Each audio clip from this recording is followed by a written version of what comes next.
Howdy, Mrs. Cordy's class. This is Harper's grandpa, and I know that all of us are missing going to school and seeing Mrs. Cordy and seeing our friends, and I'm certainly missing you too. So I thought I would try something here. I've not ever been on a movie before, but I thought I might read you a story today and then ask you a couple of questions to ponder, and then maybe we'll do an activity at the end. I hope you enjoy it. Nice to see everybody. And in a moment, we're going to read The Very Hungry Caterpillar. Go.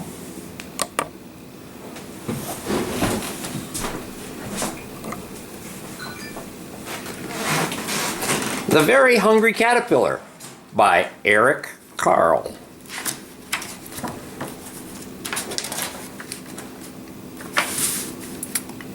In the light of the moon, a little egg lay on a leaf.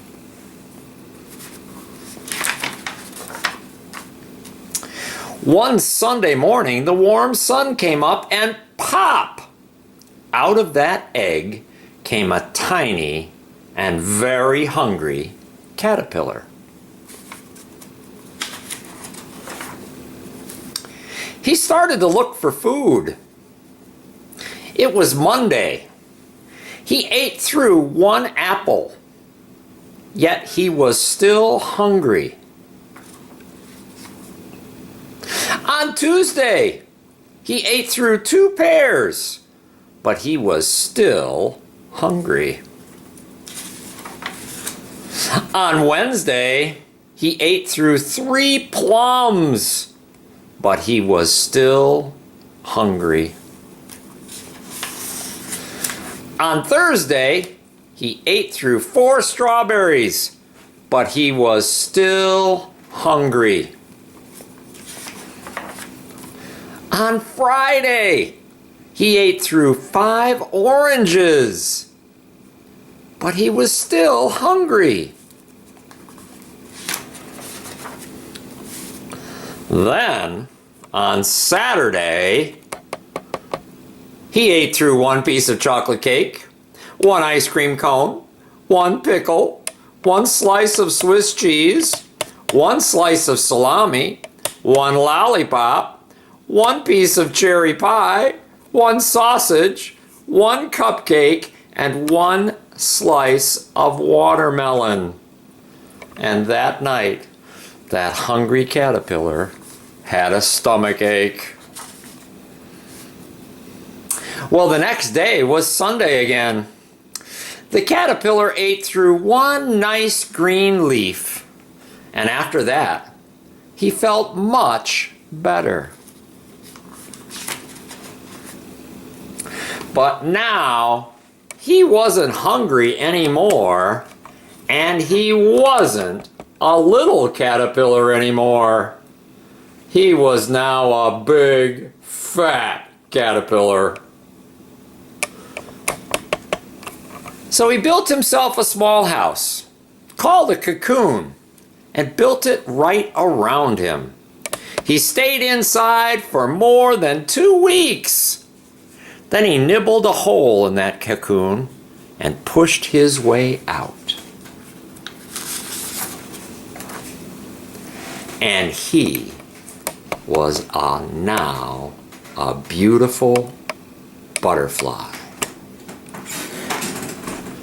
And that is the end. Back again. I hope you liked the story, but that story made me think about something.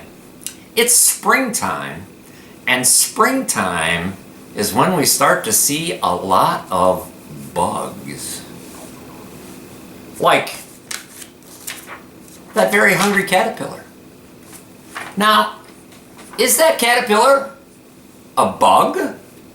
Or is it an insect? Or is it something else? I wonder. How about a fly? You know that little old lady who swallowed a fly? Is a fly a bug? Or is it an insect? How about a spider? We found some spiders in our basement this week while we were cleaning up. Are spiders bugs? Or are they insects? It's something we have to consider.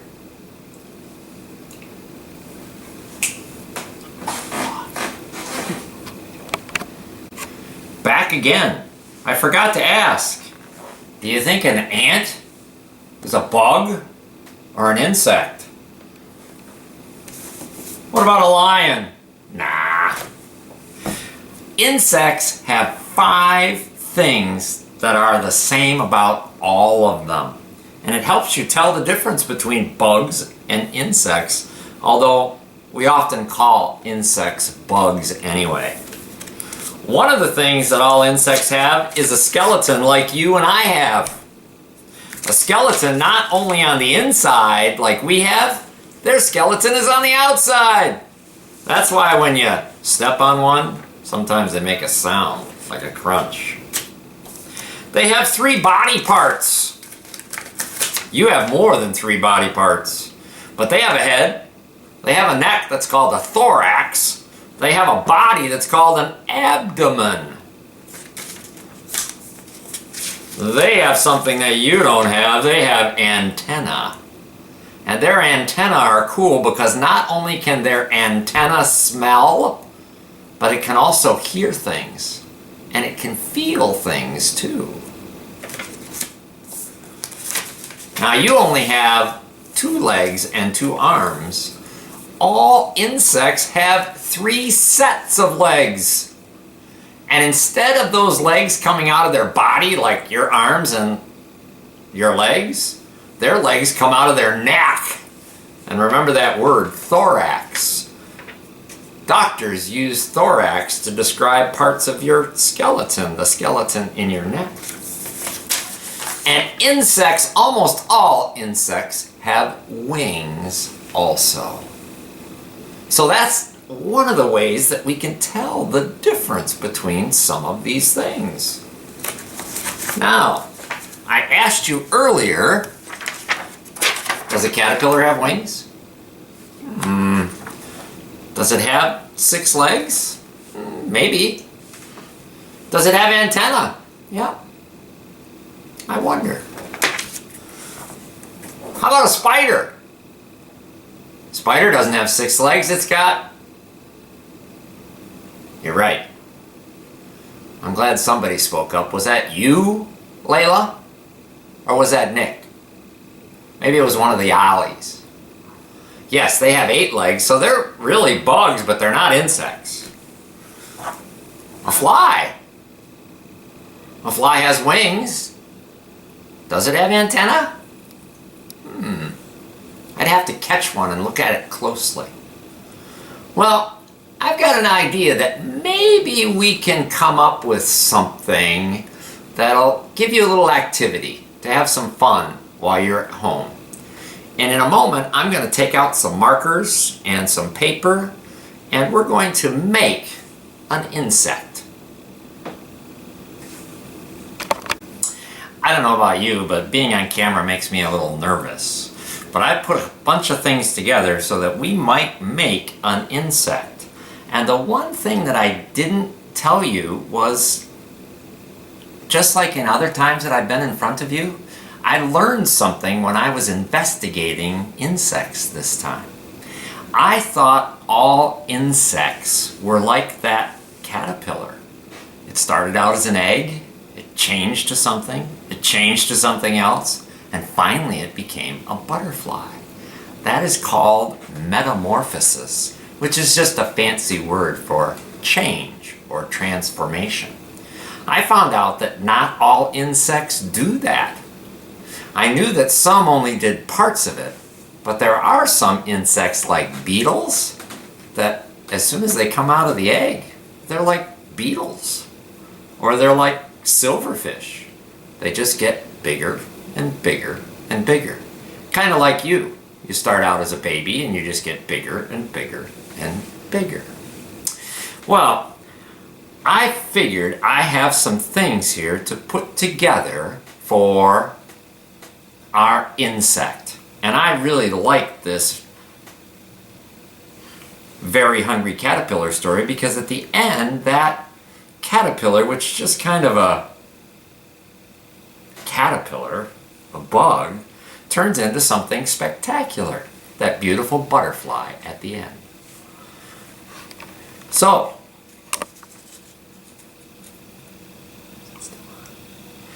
I've got things that I think you might have at home. I've got a pencil. It's hard on the outside, just like the body of an insect would be. I've got some different colors of paper. I've got a coffee filter. I'm sure Mom and Dad are drinking lots of coffee these days. I know I am. I've got a little twist tie. I got a lot of markers. I bet you have a lot of markers at home. And I have some glue and a Q-tip to play with. So, I'm going to start putting this together. The first thing I'm going to do is put the antenna on. And remember that the antennae are really cool because not only can they smell, but they can hear. And they can also feel with them. Now, I thought before I'm going to start with just a head. And the heads of most insects are kind of roundish.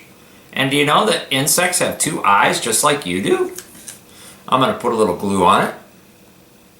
And I'm going to stick that right there by the antenna.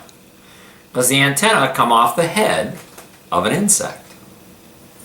And now, before I put that thorax on, do you remember what the thorax was? It's the neck. I'm going to put 3 pairs of legs. That will make 6. 3 times 2 is 6, or 2 plus 2 plus 2 is... Yup, you were right. 6, right, Aya? So now I've got 6. I am going to fold them in half and give them a little crunchies so that they look kind of interesting. And I'm going to glue each of these onto the middle of my bug. Because those...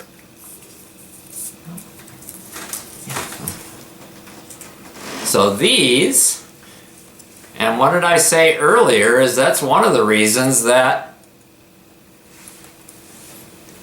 spiders are not insects. They're just bugs. They actually have a different name. They're called arachnids, but that's for a later day.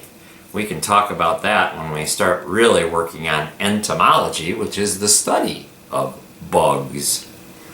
Those of us who are fishermen like entomology. Okay, there are my 6 legs. Now I need a body or a neck to go over them. And remember I said the neck is called the thorax. It'd be kind of uncomfortable if we had things coming out of our thorax, other than it's just holding up our head.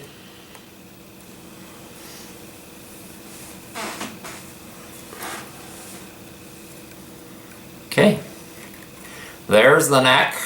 I'm going to bring it right up close now to our head and get it all glued on, just like that. Now I need the body, which is called the abdomen. That's sometimes a hard word for me to pronounce, abdomen. I don't know why, it kind of sticks in my throat when I try and say it. And the abdomen is always the largest part of the insect. So there we have our 3 body parts. And now I'm going to use my markers. I'm going to give it a couple of eyes. And now one of the other things that I said is that it needs wings. 2 sets of wings. So I've got a coffee filter here. I'm going to fold it. And I would put it right underneath like this. I think I'm going to put it back here like that. And then it has two sets of wings, so I'm going to use another set and kind of put it up here.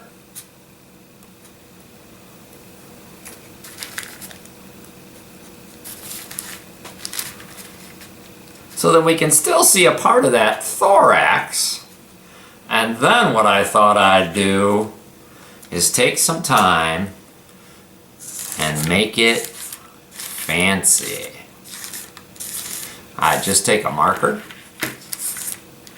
different colors, and I would start coloring in each of these sections. Some pinks here, some pinks there, some pinks over here, some pinks over there.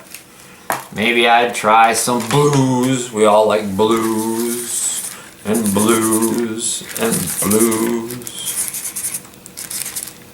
And you could pick your favorite 5 colors. Maybe yellows are a favorite color of yours. I know that Harper's favorite color is green, so I'll get some green in here. Green in here. And last but not least, there should always be purple in everything, right? So I'm just going to make some squiggles.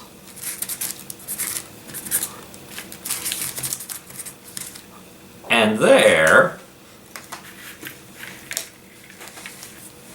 is my beautiful butterfly, or I think it's beautiful anyway.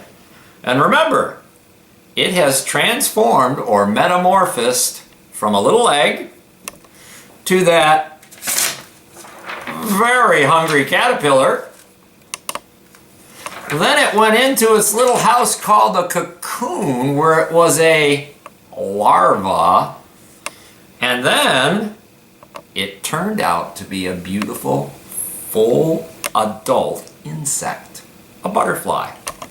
It has a head, a thorax, and a body, 2 sets of wings, 6 legs, antenna, and 2 eyes. Hope you like this. I had fun. I'll see you again soon if we can make this work. Take care, everybody. Enjoy yourselves. Enjoy being around your parents. And be safe and be well. This is Mr. Mark saying bye.